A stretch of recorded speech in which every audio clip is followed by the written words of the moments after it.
porque eles eram muito altivos, eles eram os dominadores do mundo de então. Mas Paulo não tem receio de se apresentar àqueles crentes de Roma como sendo um escravo de Jesus Cristo. E ao fazer isso, ele coloca Jesus Cristo como Senhor, como alguém de quem você pode ser um servo, um escravo e dedicar afeição, obediência e submissão absoluta. Ele se apresenta dessa forma, em primeiro lugar, como um escravo de Jesus Cristo.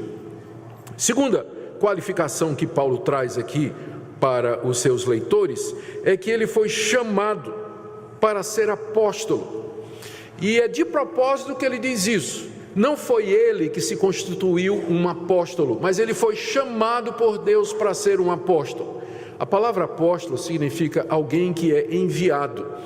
E indicava naquela época uma espécie de delegação, uma pessoa que recebia a autoridade de outra para representá-lo nos negócios. Esse termo apóstolo, ele era usado na época do apóstolo Paulo, tinha sido usado um pouco antes do apóstolo Paulo, no mundo romano e grego, para designar os comandantes dos navios que eram enviados de um determinado porto, levando uma carga para ser entregue em outro porto. Então o nome primeiro do navio era apóstolo, depois virou do comandante do navio e finalmente virou uma espécie de preposto, alguém que vai com a autoridade de outro representá-lo em algum negócio.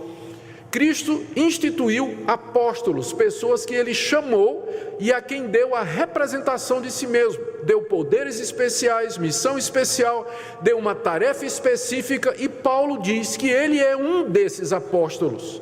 É uma dessas pessoas especiais que Deus levantou para serem representantes de Cristo e levar avante os negócios de Cristo aqui nesse mundo. Só que Paulo diz que não foi ele que se colocou, mas ele foi chamado por Deus. A origem do seu apostolado é na vontade de Deus, e ele sem dúvida está se referindo ao que aconteceu naquele dia que ele foi para a cidade de Damasco, como fariseu, como judeu, perseguidor do Evangelho, com o objetivo de encontrar cristãos, trazê-los presos para Jerusalém para serem julgados e, quem sabe, até mortos.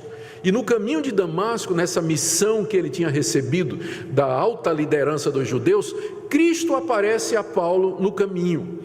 Cristo ressurreto aparece no seu corpo glorioso diante de Paulo. E ali ele não somente traz aquele fariseu arrogante aos seus pés, mas também lhe dá uma missão.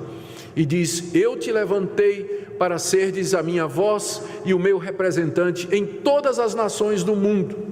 Naquele dia, Paulo foi convertido a Cristo e ali ele recebeu o chamado. Ele foi constituído apóstolo, chamado por Deus para pregar o Evangelho, para lançar as bases da igreja. E por fim ele diz que foi separado para o Evangelho de Deus. Aqui a gente entende, ele quer dizer que naquela ocasião ele foi separado para pregar o Evangelho de Deus.